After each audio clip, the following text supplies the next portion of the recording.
Hello,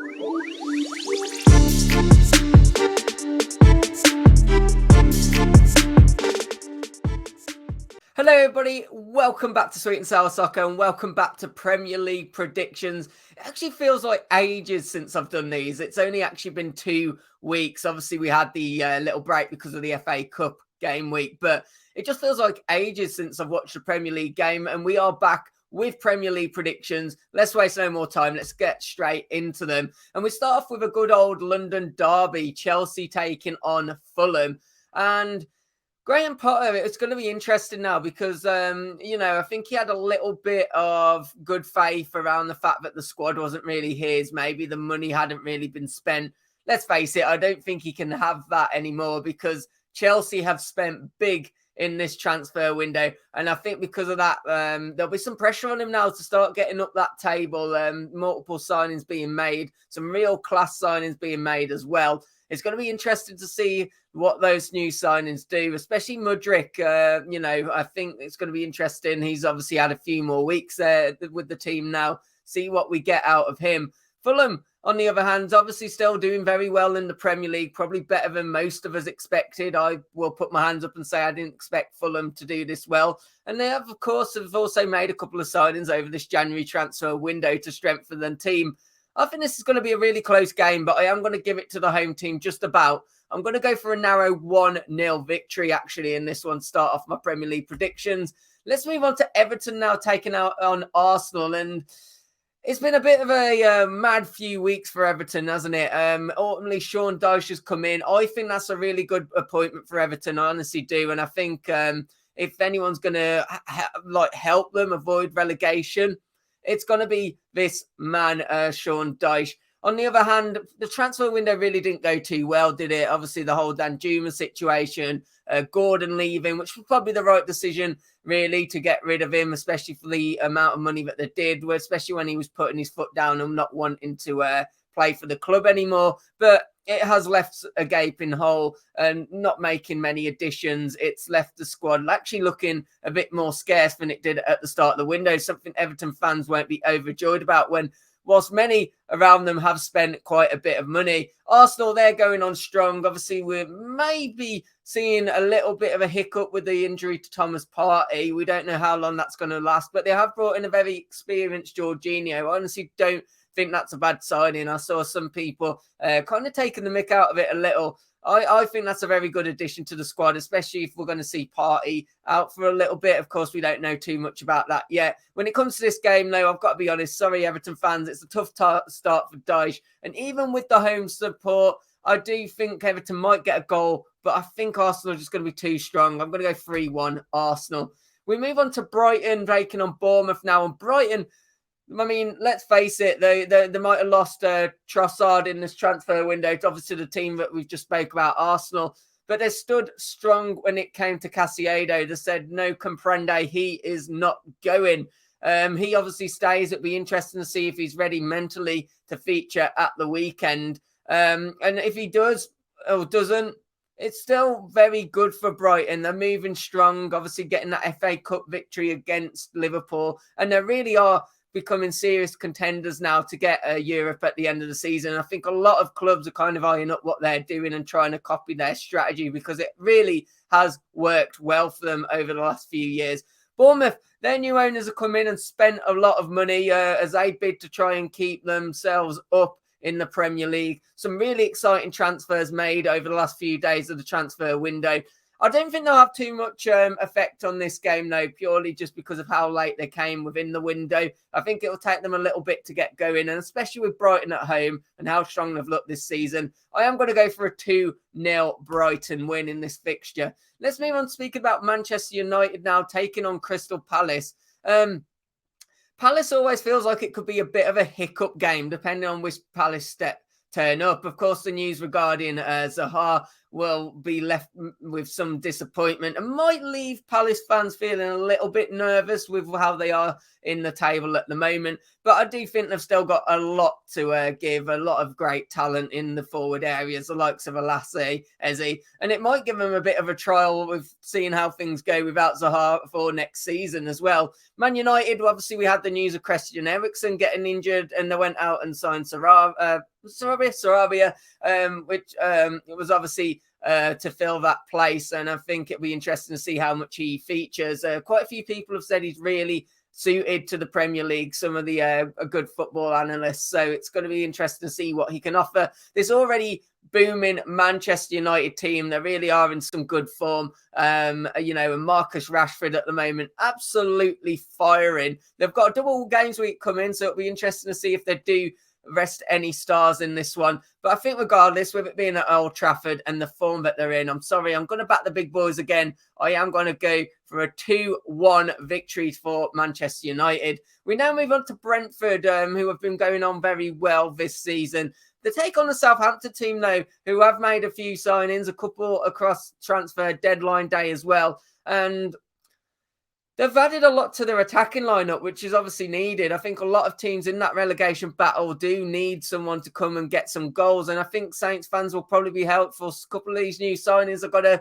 bring some joy to St. Mary's. Of course, they aren't playing at St. Mary's this week. They are away from home, which will have some impact because we know how good Brentford are at home. Their home form is impeccable. But at the same time, Southampton, they are picking up at least a little bit of momentum, and probably things are just feeling a lot more positive around Southampton. I think with this one, though, guys, I think purely just because Brentford are the home team, I'm going to give it to Brentford. I was originally going to say a draw in my head when I started this, but this fixture, but I've changed my mind. I'm actually going to go for a Brentford win. And I'm going to say there's going to be goals, I'm going to go 3-2. This is going to be the game of the week, I reckon. Hi, guys. If you're enjoying the video so far, I just want you to do me a massive favour before we move on and speak about the next fixture. Please help me out. Hit that like button. And if you're new to the channel, please hit that subscribe button as well. We're heading to 5,000 subscribers. We want you to help get us there. Now, let's jump into the next fixture. Back to the video. Right, let's move on to another fixture. We're seeing Wolves take on Liverpool, my team Wolves, for what feels like the third time. And say feels like, it is the third time in the space of a month. Of course, 2 back-to-back FA Cup ties, and now they meet each other in the league. My overall thought of the first 2 games was neither team really looked that impressive. Liverpool, one of those teams that just are really at risk now of falling behind the pack above them, but also falling into the depths of the pack behind them. We know that John Henry wants to sell the club, but at the moment he's not really investing in it. And you do wonder with this aging team, they really don't look impressive. I've watched Liverpool a bit, and to be honest, in the games over the 2 FA Cup ties, yes, they did rest some stars, but they just don't look that good at the moment. I'll be honest. I don't really coming into this game, even though the position that Wolves find themselves in, feeling nervous as a Wolves fan. I just don't, because I just don't think Liverpool are offering that much at the moment. I've not really been impressed with their new signing Gakpo yet. Darwin Núñez, potentially which Darwin Núñez turns up. Sometimes he looks like an absolute world beater. Sometimes he looks like his shots are probably going to beat someone up because, they're not going anywhere near the goal. And Wolves, some good signings, bit more positive club feeling now. So, you know what? I'm going to throw a curveball. And I'm not usually one to be biased against my team on these predictions, but I'm going to go for a 1-1 in this fixture. Honestly, am. Aston Villa now taking on Leicester in what is a kind of derby game. I mean, it's a Midlands derby, and to some degree. But yeah, Aston Villa taking on Leicester. Leicester have at least finished the transfer window with a bit more positivity, making a few signings. It did honestly look like they weren't going to bring anyone in at one stage. Villa, they've obviously got their business done quite early. And I think for Villa, they probably just feel that they can consolidate at the moment. There's probably no real deals that they felt could be done. And they probably just thought, you know what, we've got enough to last in the Premier League this season. Let's just go with this current squad and let's just build from there next season. I do think this is going to be a good game. I think once again, I think we're going to see goals, I think both teams can get a goal, and I think both teams can concede, and for that reason, 2-2. I'm going to make that one a draw. Newcastle now coming up against West Ham. David Moyes, obviously some pressure was on him before over the last couple of weeks. He obviously then got that big win against Everton. He then got the FA Cup win. One thing that makes it interesting for West Ham, though, is they are, having a battle on 3 fronts, still on the FA Cup. In the Premier League, they're still within the relegation scrap, where quite a lot of teams, let's be honest. And then they've also got the European football that they're having to deal with. So they're going to have a lot of back-to-back games coming up, and that's a real concern for me. With West Ham, and of course, new signing Ings getting injured and potentially out for, is it around 2 months? That will not be great news for West Ham, because that was one of the main boosts of the transfer window. Of course, we've seen Newcastle United have now got their man Gordon. He has come in from Everton, and that'll be another addition and another option to this ever-growing squad. And I'm sure it won't be the last that we see with Newcastle spending. Newcastle are just in fantastic form, aren't they, at the moment? They've got a real let's go get it approach about them. And I think because especially of it being at St. James Park, I don't think many teams are going to go and get much out of the up to Newcastle and get much this season. So I am going to back Newcastle. I'm going to go 2-1. This is a really good game, isn't it? Forest taking on Leeds now. And this is one of those that just feels like it's got to have some real goals about it. Forest, Leeds, it just feels it's going to just have excitement. It really does. I think this is 2 clubs which will both be hoping to push away from this relegation scrap. And I think a win for either team really does start to cement that.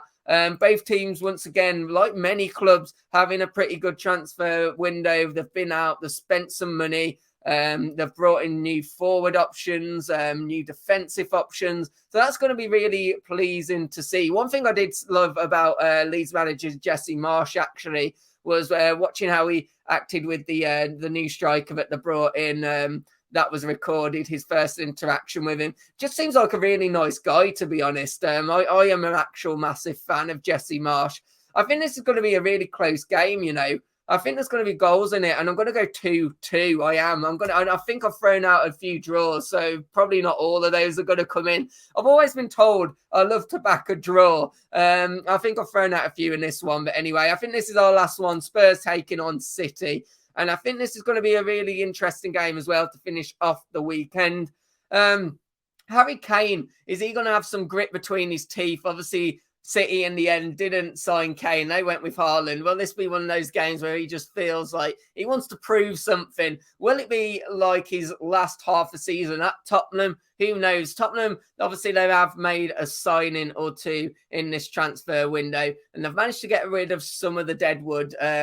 Doherty obviously going out on loan, and Jed Spencer also going out on loan, which was much needed. The big news for Man City was not who they brought in, but who they lost. Cancelo obviously leaving to go out there and get more game time, with Rico being preferred. I must say, having watched him in the game against Wolves a couple of weeks ago, I did think he looked really good, to be honest. And it looks like City have kind of adapted their formation and style of play over time. So maybe that's one reason why they're happy to let Cancelo go. It does feel like they're going to be a little bit light there. City really do need to win this game, though, especially if Arsenal go and beat Everton. You do feel then if City don't get 3 points, it's just going to make it such a more and more difficult task for City if they want to go and win the league this season.